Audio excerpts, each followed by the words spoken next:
샬롬 할렐루야. 요한일서 3장 5절에서 8절이요. 그가 우리 죄를 없애려고 나타나신 것을 너희가 아나니 그에게는 죄가 없느니라. 그 안에 거하는 자마다 범죄하지 아니하나니 범죄하는 자마다 그를 보지도 못하였고 그를 알지도 못하였느니라. 자녀들아, 아무도 너희를 미혹하지 못하게 하라. 의를 행하는 자는 그의 의로우심과 같이 의롭고 죄를 짓는 자는 마귀에게 속하나니 마귀는 처음부터 범죄함이라. 하나님의 아들이 나타나신 것은 마귀의 일을 멸하려 하심이라. 아멘. 요한일서입니다. 요한일서 3장 5절. 그가 우리 죄를 없이 하려고 나타내신 바 된 것을 너희가 아나니 그에게는 죄가 없느니라 했습니다. 예수님께서 이 땅에 육신을 입고 오신 것은 우리의 죄를 사하기 위해서였습니다. 누군가가 다른 사람의 죄를 사하려면 먼저 자신에게 죄가 없어야 하지요. 비유를 들어 어떤 사람이 부도를 내서 감옥에 가게 되었다고 합시다. 우리에게 그의 부채를 대신 탕감해 우리가 그의 부채를 대신 탕감해 주려면 우리 자신에게는 부채가 없어야 합니다. 당장 나도 빚을 지고 감옥에 갈 형편이라면 남의 부채를 탕감해 줄 능력이 없지요. 마찬가지로 다른 사람의 죄값을 치러주려면 자기 자신이 죄가 없는 사람이라야 합니다. 그런데 아담의 범죄 이후 태어난 아담의 후손은 모두가 죄인입니다. 아담으로부터 전해진 원죄를 타고 낳고 살아오면서 수많은 죄를 인간들은 지었지요. 남의 죄를 대속할 수 없을 뿐 아니라 자신의 죄도 해결할 수 없고 모두가 지옥의 형벌을 받을 처지였습니다. 하나님께서는 이런 형편을 아셨기 때문에 만세 전에 구원의 길을 열어두셨지요. 예수 그리스도를 예비해 두신 것입니다. 예수님은 동정녀의 몸에 성령으로 잉태되셨으므로 아담의 후예가 아니십니다. 그러므로 원죄가 없으시지요. 태어나서부터 철저히 율법을 지키셨으므로 어떤 자범죄도 없으셨지요. 이렇게 죄 없고 거룩하신 하나님의 아들을 원수 마귀 사단이 악한 사람들을 사주하여 십자가에 못 박았지요. 영계의 법에 의하면 죄의 삭스로 주어지는 것이 사망입니다. 죄가 없으면 사망의 형벌을 당하지 않지요. 그런데 원수마귀 사단은 이 영계의 법을 어기고 죄 없으신 예수님을 죽였습니다. 그 대가로 예수 그리스도의 믿음으로 연합하여 하나 된 영혼들은 사망의 권세에서 벗어날 수 있게 되었죠.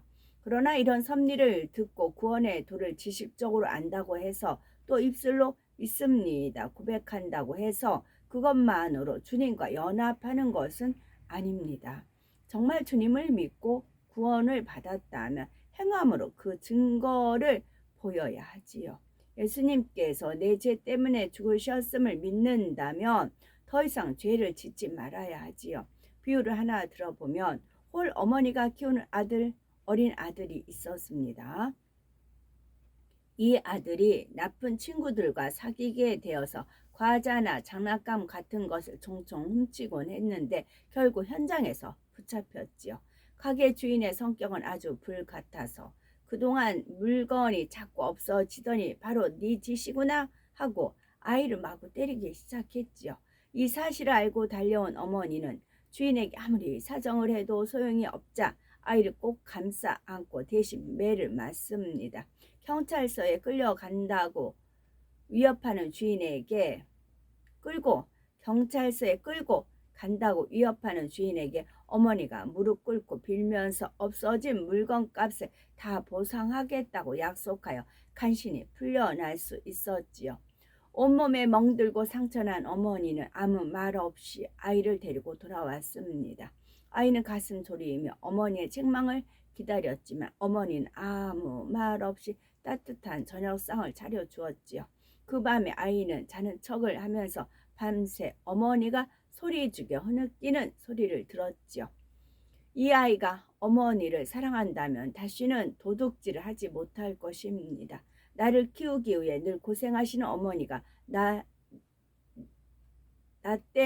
내 잘못 때문에 남에게 욕먹고 매를 맞고 무릎 꿇고 비는 것을 보았죠. 나 때문에 마음이 아파서 한밤 내내 우시는 소리를 들었죠. 그런데 어떻게 또 그런 잘못을 하겠는지요.